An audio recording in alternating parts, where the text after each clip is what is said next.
அன்பானவர்களே, சங்கீதம் 71:17 பார்த்தீங்கன்னா, தேவனே என் சிறு வயது முதல் எனக்கு போதித்து வந்தீர், இதுவரைக்கும் உங்களுடைய அதிசயங்களை அறிவித்து வந்தேன் என்று சொல்லப்பட்டிருக்குதுங்க. அதாவதுங்க, கடவுள் டீச் பண்றாரா? என்னத்தை டீச் பண்ணாரா? அதிசயங்களை. இதுவரைக்கும் சிறு வயது முதற்கொண்டு என்னென்ன அற்புதங்களை தாவீதுக்கு அவர் செய்தாரோ அதை பூரா அவர் போதிக்கிறாராங்க. அவருடைய பிரசன்னத்துல தாவீது உட்கார்ந்ததுனால அதெல்லாம் லிசன் பண்ணி என்ன செய்யறாரா, அந்த அதிசயங்களை அவருடைய பின் சந்ததியா இருக்கு. நீங்க அடுத்த வருஷத்துல பாத்தீங்கன்னா தெரியும், அறிவிக்கிறாராங்க.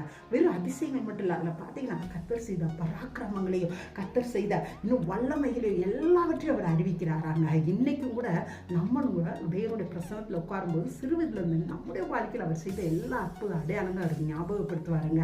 அதில் நம்முடைய பின் சந்ததியாருக்கு அறிவிக்கும் போது அவர்கள் தேவனை இன்னும் நோக்கி கிட்டி சேருவாருங்க. இதற்கான பலனை தேவன் தருவாருங்க. எனவே ஒரு பிரசனத்துல உட்காருங்க, அவர் செய்த நன்மைகளை ஞாபகப்படுத்த சொல்லுங்க. அது உங்களோட வாழ்க்கையில பெரிய அற்புதங்களை